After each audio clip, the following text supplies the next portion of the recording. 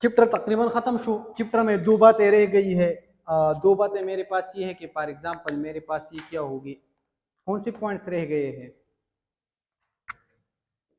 Orbitals की उस बुदरी खबरी को और ऑर्बिटल शेप्स। एमसीक्यूज में याद रखें कि अगर आपसे पूछे कि ऑर्बिटल शेप्स के बारे में तो याद रखें कि ऑर्बिटल्स की हमारे पास कोई फिजिकल एग्जिस्टेंस नहीं है, ऑर्बिटल्स है no physical existence, no physical existence. ये जो हम डायरेक्टली लाइन ड्रा करते हैं ना कि ये मेरे पास न्यूक्लियस है और ये मेरे पास के है, ये इस तरह कोई रास्ता सड़क वगैरह नहीं होता जिस पर इलेक्ट्रॉन चढ़ते हैं, लेकिन ये मेरे पास वो जगह है जहाँ पर इलेक्ट्रॉन की मैक्सिमम पॉसिबिलिटी है, तो जिसको हम कहते हैं क्या, जिसको हम कहते हैं ऑर्बिटल। याद रखें कि ऑर्बिटल की साइज जो है वो मेरे पास इंक्रीज होती है with value of n, size increases with values of n, like for example अगर 1s है 2s है 3s है, MCQs में पूछे कि सबकी साइज सेम होगी, तो अगर ये 1s है तो 2s उससे बड़ी होगी और 3s मेरे पास इस तरह उससे भी बड़ी होगी।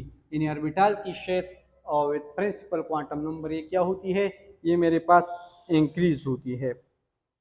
सही है। इसी तरह हमारे पास एक चीज़ और याद रखें कि हमारे पास 2 किस्म के नोड्स होते हैं, ये एमसीक्यूज में आते हैं नोड्स। एक मेरे पास है रेडियल नोड्स, और एक मेरे पास है एंगुलर नोड्स, रेडियल नोड्स, और दूसरा मेरे पास क्या है, एंगुलर नोड्स। सही शो हुआ शो?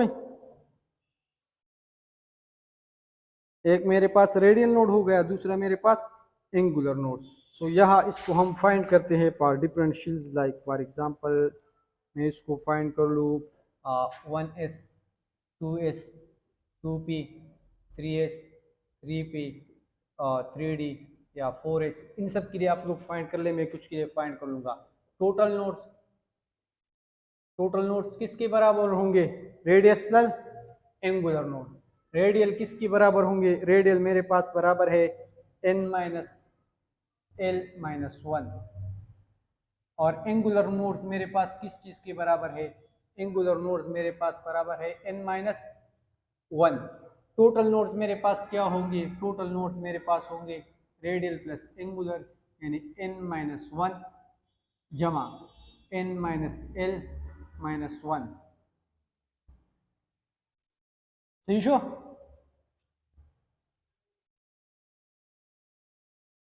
तो इसको खैर छोड़िए, ये मेरे पास टोटल नोड्स होंगे radial node n minus L minus 1, angular nodes मेरे पास आएंगे n माइनस 1 दे के n माइनस एल दे, n माइनस एल, ये मेरे पास है n माइनस एल। अब यहाँ पर देख ले, अगर सपोज मेरे पास 1s है, 1s है, तो 1 में ये जो 1 2 3 होती है, ये मेरे पास n की वैल्यूज है। बाकी s के लिए 0 लिख ले, l की वैल्यू, p के लिए 1 लिख ले, d के लिए मेरे पास होगी 2।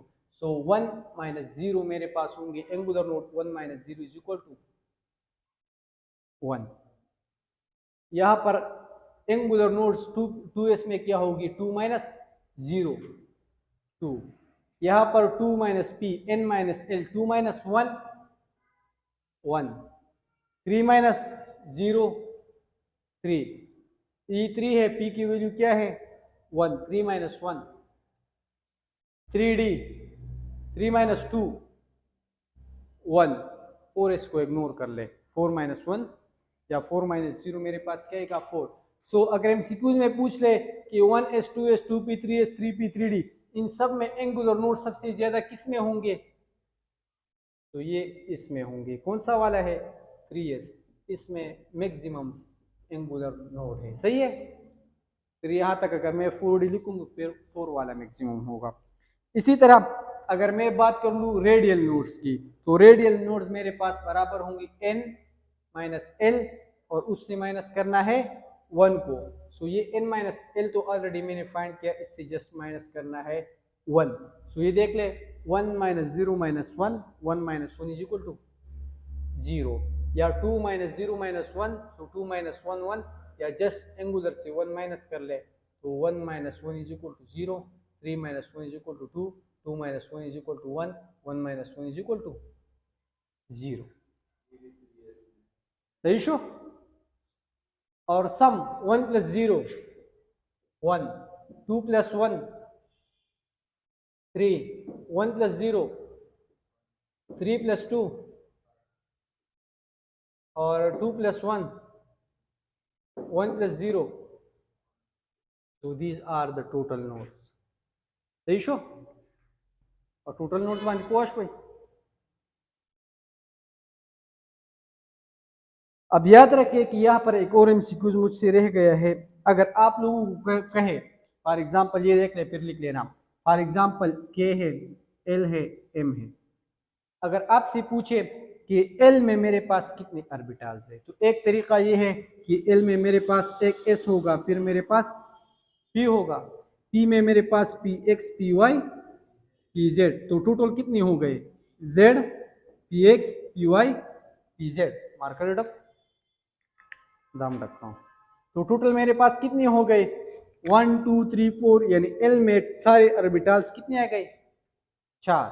इसी तरह एम में कैसे फाइंड करेंगे, एक एस है, पी में मेरे पास कितनी है P X P Y P Z, D में मेरे पास कितनी होगी 5 होंगे, 5 6 7 8 9, एम में कितनी आ गई के में हमारे पास कितने होते हैं, जस्ट एस 1।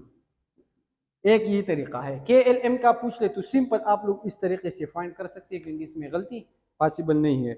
अगर नंबर ऑफ ऑर्बिटल्स फाइंड करने हैं तो आप लोगों ने नंबर ऑफ ऑर्बिटल्स के लिए डायरेक्टली ये फार्मूला यूज कर ले कि number of orbitals in main shell is equal to what, N square, यानी K L M N O. के की वैल्यू 1 है, 2 3 4 5। सो ऑर्बिटल्स कितनी होंगी, 1 1 जार, यहाँ पर 1 था, 2 2 जार, यहाँ पर 4 आया था, सो this is 4। 3 3 jar, 4 4 5 5, so this is the number of orbitals. हमारे करेक्ट है, हाँ सही शो। अब ये देख ले, इसको आप इस तरह भी फाइंड कर सकते हैं। ये देख ले, यहां पर ये मेरे पास टोटल ऑर्बिटल्स है। एक ऑर्बिटल में कितने इलेक्ट्रॉन आते हैं, 2। सो शेल में मैक्सिमम इलेक्ट्रॉन कितने आते हैं, 2n स्क्वायर हम यूज करते हैं कि नहीं। तो इसको आप अगर ये भूल जाए तो याद रखें कि 2n स्क्वायर हमारे पास क्या है, maximum electrons and total orbitals. Total orbitals है कि नहीं है। तो एक ऑर्बिटल में 2 इलेक्ट्रॉन आते हैं, तो जितने ऑर्बिटल्स होंगे इस तरह होगा कि नहीं। तो ये मेरे पास ऑर्बिटल्स हो गए, ये मेरे पास 2 हो गए, सही शो। दिस नंबर हाउस, हाँ। बाकी हमारे पास जो है ऑर्बिटल में मैक्सिमम 2 इलेक्ट्रॉन्स आते हैं। अब वो प्रिंसिपल हमारे पास n+1 रूल है, यानी पहले n+1 वाला इलेक्ट्रॉन वो फिल होगा जिसकी n+n की वैल्यू कम होगी।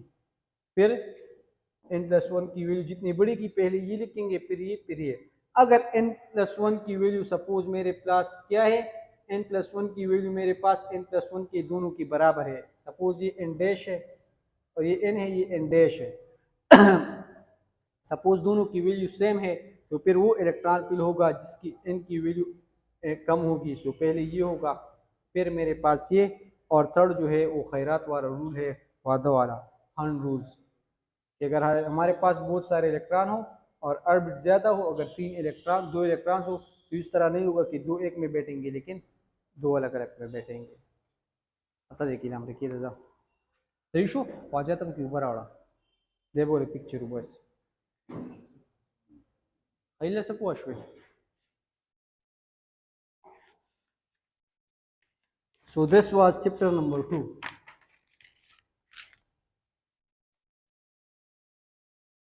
तो क्या लगता है कम करना तो फोटो दे सही देगा तूने पूरा